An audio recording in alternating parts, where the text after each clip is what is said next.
Bon, c'est pas très visible, mais bon, l'essentiel n'est pas là, et c'est juste un support visuel, peut-être pour mettre quelques mots-clés en complément de ce que je vais dire, de ce que je veux vous dire. Mesdames, Messieurs, chers collègues, on est à l'heure du choix. Le choix entre deux candidats recteurs et personne d'autre. Souvent à cette tribune, Pierre Wolper est venu dire que tout n'allait pas bien à l'université de Liège. Et souvent à la tribune, je suis venu dire combien j'étais fier de mon université, combien j'estimais qu'elle avait beaucoup d'atouts, qu'elle était au cœur de l'Europe, qu'elle avait une infrastructure de recherche de qualité et qu'elle avait beaucoup à offrir à sa jeunesse. Et je me dis donc que nous n'avons pas tout à fait le même point de vue, pas tout à fait la même perspective sur les choses et pas tout à fait le même parcours, bien sûr. J'ai compris en entendant que si tout ne va pas bien à l'université, c'est sans doute parce qu'il a en tête, ou dans son expérience de 15 ans au conseil d'administration, il a en tête des rivalités, des luttes d'influence, peut-être des luttes de pouvoir. Moi, ce qui nourrit mon engagement aujourd'hui, c'est essentiellement cette liberté académique que j'ai vécue le plus possible ces dernières années, en explorant tout ce qui est possible dans la vie d'un professeur, que ce soit en matière de recherche, de transfert technologique, de reconversion industrielle, que ce soit en matière d'enseignement, de diffusion des sciences, de codiplomation internationale, en matière de citoyenneté, que ce soit ici ou dans les pays du Sud. Bref, c'est tout ça qui me porte. Alors, au tour précédent, je me suis présenté un peu plus, parce que je me rends compte que tout le monde ne le sait pas toujours, pour dire que j'étais passeur de frontières disciplinaires, frontières géographiques, frontières culturelles, que j'étais aussi passeur de savoir. Je crois que c'est ça la mission du professeur. Et c'est riche de tout ça que je me suis dit, il y a plus d'un an, que je pouvais sans doute m'engager à impulser des dynamiques à l'université. Parce que c'est vrai que l'université de Liège a énormément d'atouts et que je crois qu'elle n'en prend pas toujours la mesure. L'université de Liège est une communauté qui est très vibrante aussi, qui est prête à porter plein de projets, mais qui a besoin d'être écoutée. Donc toutes ces impulsions, je voudrais être aujourd'hui capable de les entendre et de les relayer. J'ai beaucoup d'ambition pour mon université. J'ai une ambition à l'horizon 2026. Je veux une université qui soit plus ardente, plus présente dans sa région. Et je veux une université plus rayonnante, notamment plus présente au niveau européen.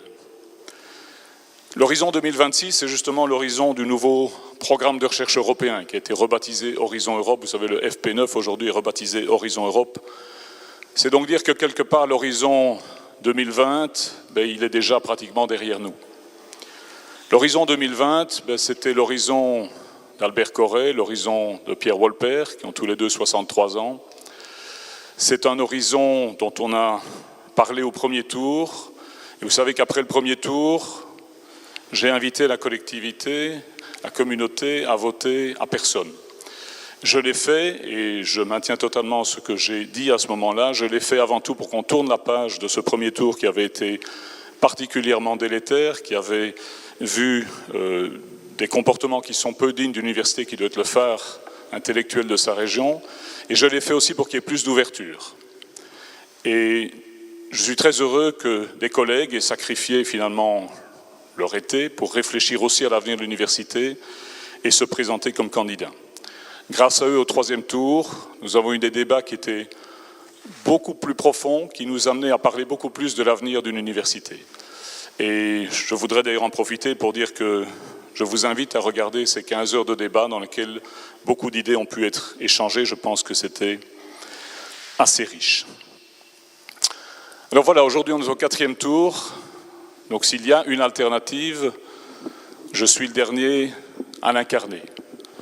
Une alternative à la proposition de Pierre Wolper, mais une alternative aussi à une équipe très lourde, très pléthorique, comme j'ai pu le dire avec lui, une équipe qui cumule plus de 40 années de présence dans des organes de direction, au conseil d'administration ou en tant que mandat de vice-recteur, etc.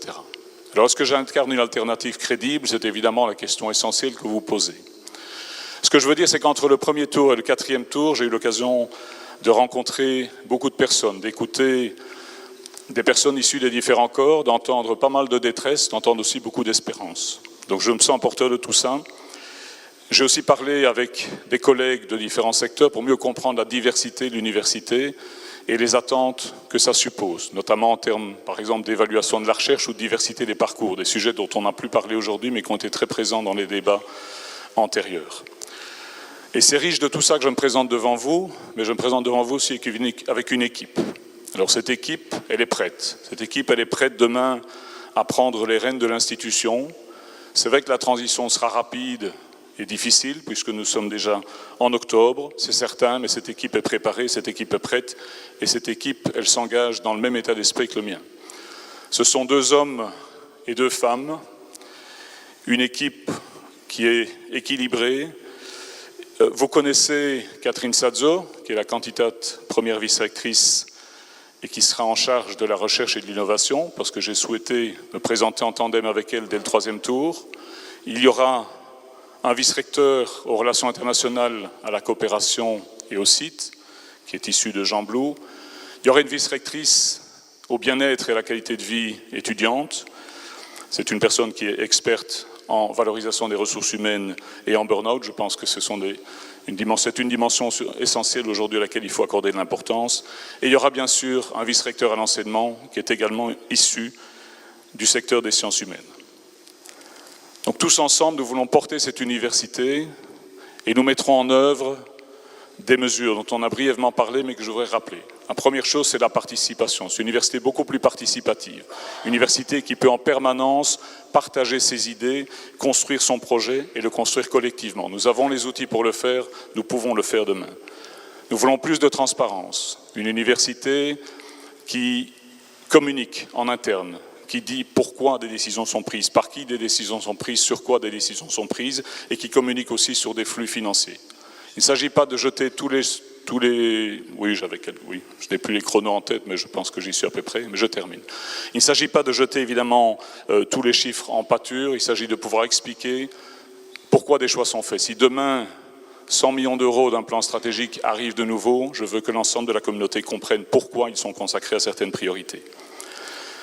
Un élément essentiel aussi, c'est la diversité, je viens de le dire. Diversité dans la recherche, dans les thématiques de recherche, dans la façon de mener la recherche, diversité dans les parcours, diversité dans les évaluations, et bien sûr l'aspect bien-être et qualité de vie. On a parlé de qualité de vie, on peut parler de qualité d'environnement, de développement durable, mais surtout une attention aux personnes, une attention à leur parcours de vie. Voilà, je vous remercie pour votre écoute et je compte sur votre confiance. Merci beaucoup.